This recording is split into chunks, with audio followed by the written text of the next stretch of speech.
All right, so I'm with my friend Hunter Shaw Hello. at the One Voice album recording, and Hunter is running monitors for us today. So Hunter, walk me through kind of what you're doing today, what your setup is, and kind of what your workflow is like.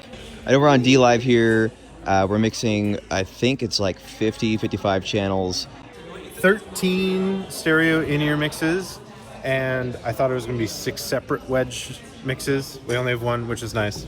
How do you manage mixing all of that with musicians? I know some guys will do like pre-fade for that individual musician, double patches for certain things. Vocals are always double patched, so they have themselves over here, and if we look, like very little EQ, no compression, and the double patch just goes to that person's in-ears. So everybody else is getting the polished mix. So if we look at vocal one here, they have the duplicate of themselves in vocal one's mix. Then they have the processed version of all the other vocals.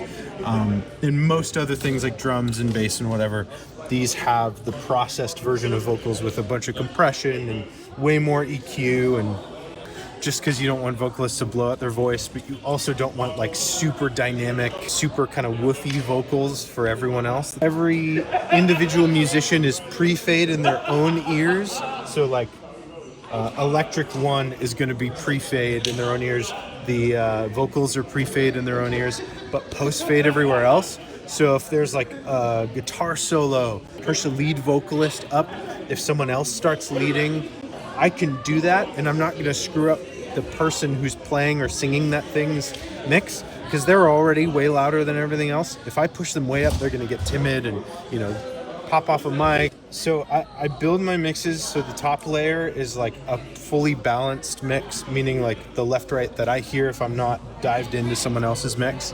So I'm not just sitting here and who wants kick and who wants snare and who wants this. It's like you get a flat mix with everything in it, with yourself up a little bit, and then we can move from there, which makes stuff move really, really fast. Today has been great. We've had like very few changes, even though we have 5 vocalists that are like handing mics around between songs.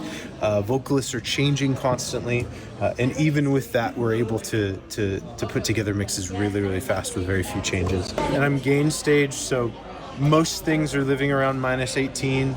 Vocals are like -10. Sometimes drums are just a little bit hotter than -10 because it's a transient sort of deal. And then everyone's individual mixes are built with everything at -5, so I have plenty of headroom. And then themselves somewhere between, depending on the instrument or vocal, 0 and +3 as like a baseline. And then if people have preferences from there, we can obviously change things. But that gets them very, very close to like a finished mix if I'm doing my job gain staging without having to make any changes. So